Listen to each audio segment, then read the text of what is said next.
Drama serial हसरत में हमजा और सारे घर वालों के सामने इस बार फबीहा की हकीकत आ जाती है कि वो काल के ऊपर भी अरहम के साथ ही बात कर रहे हैं। कुछ न कुछ इन दोनों के बीच में जरूर है। उधर सनाया और अरहम के दरमियान इस बार लड़ाई शुरू हो ही गई, क्योंकि जिस तरह से सनाया ने अरहम के ऊपर शक किया था बकौल अरहम के, जिस वजह से इस बार अरहम सनाया से लड़ने की कोशिश भी कर रहा होता है। सनाया को कहता है कि कुछ वक्त के लिए मुझे अकेला रहने दो, क्योंकि इस वक्त हम साथ रहे ना तो दूर हो जाएंगे, बेहतर होगा कि मुझसे थोड़ा दूर ही रहो। अरहम सनाया के साथ लड़ने की कोशिश कर रहा है, क्योंकि फबीहा के साथ जब से वो बाहर घूम कर आया है सनाया के साथ झूठ बोला है। सनाया के दिल में तो इस बार उसके लिए कोई भी चीज नहीं है, लेकिन अरहम जो फबीहा के इस बार पीछे पीछे पड़ा हुआ है। उधर काल के ऊपर भी अरहम के साथ ही लगी हुई होती है। कहती है कि हमजा मेरे साथ लड़ाई झगड़ा करता है, औरत को ना अपने शोहर से सिर्फ और सिर्फ मोहब्बत चाहिए होती है। हमजा मेरे साथ जिस तरह से कर रहा है बिल्कुल गलत कर रहा है। अरहम उसे समझाता है, कहता है कि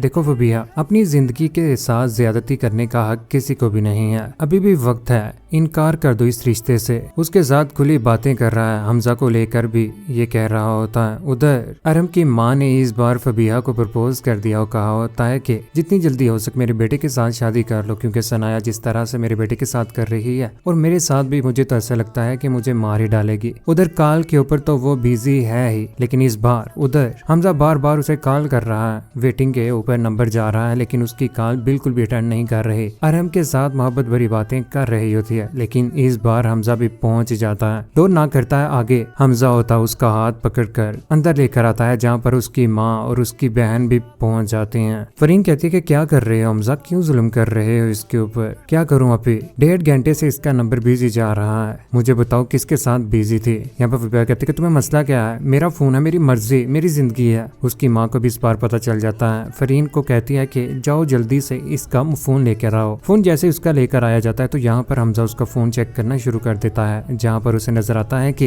ये हमजा के साथ धोखा कर रही है। अरहम की कॉल थी। ये सब कुछ देखने के बाद यहाँ पर फबीहा झूठ बोलेगी, कहेगी कि अरहम सर, इतनी देर अरहम सर के साथ बात तुम्हारी क्या हो रही होगी, वो सनाया ने उनके नंबर से कॉल की थी। यहाँ पर झूठ बोलकर आखिरकार टाल मटोल कर ही देगी। उधर अगले ही रोज इस बार बिल्कुल भी वो हमजा के साथ नहीं आती। अरहम ही उसे पिक एंड ड्रॉप दे रहा है, लेकिन ये बात इस बार फबीहा की माँ से बिल्कुल भी बर्दाश्त नहीं होगी। लेकिन आने वाले वक्त में हकीकत तो सनाया के सामने फबीहा की आनी ही है, जब वो किचन में अरहम के इतनी ज्यादा करीब होगी कि सनाया से बिल्कुल भी बर्दाश्त नहीं होगा और उसके मुंह के ऊपर जोरदार थप्पड़ इस बार मारने ही वाली है सनाया। दिक्के मारकर घर से भी बाहर निकाल देगी, लेकिन ये सब कुछ रिफत बेगम से बर्दाश्त नहीं होगा। अरहम की माँ इस बार सनाया के साथ बहुत गलत करने वाली है और उसे कहेगी कि अपना सामान उठाओ, यहाँ से निकल जाओ, लेकिन फबीहा यहाँ से जाने वाली नहीं है। हो सका तो फबीहा के साथ ही मैं इस बार अरहम का निकाह करवाने वाली हूँ। फबीहा जिसके ऊपर सनाया ने नेकी तो की, लेकिन वो नेकी के काबिल नहीं थी।